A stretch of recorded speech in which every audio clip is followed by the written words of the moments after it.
কি বানাও? Sunday special ঘুগনি। আচ্ছা, ঘুগনিগুলো কি সিদ্ধ করে রেখেছো? শুদ্ধ করে নিয়েছি। আর এখানে 150 গ্রাম মটর আছে আমার। আচ্ছা। আর ভিজিয়ে রেখেছিলাম, ওটা প্রেসারে সিদ্ধ করে নিয়েছি। তার সাথে একটা আলু দিয়েছি। জিরা সম্বাদ দিলাম। আমি আর আজকে গরম মশলা সম্বাদ দিলাম না, জিরাই দিলাম। এখন মশলার জন্য নিয়ে নিয়েছি একটা পেঁয়াজ, 8-10 কোয়া রসুন, 1 ইঞ্চি পরিমাণ আদা, আর 10টা কাঁচা লঙ্কা। আর ঝালটা আপনারা বুঝে দিবেন।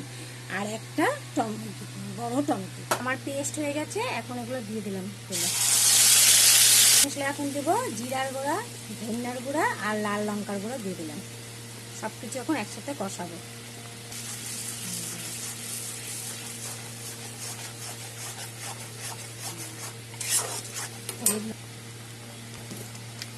পরিমাণ মতো লবণ।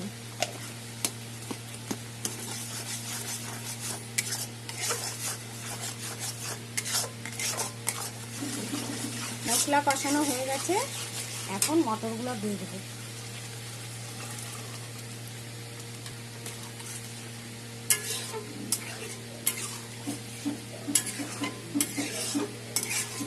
ফুটে উঠলে চিনি আর মশলা দিয়ে দেবো।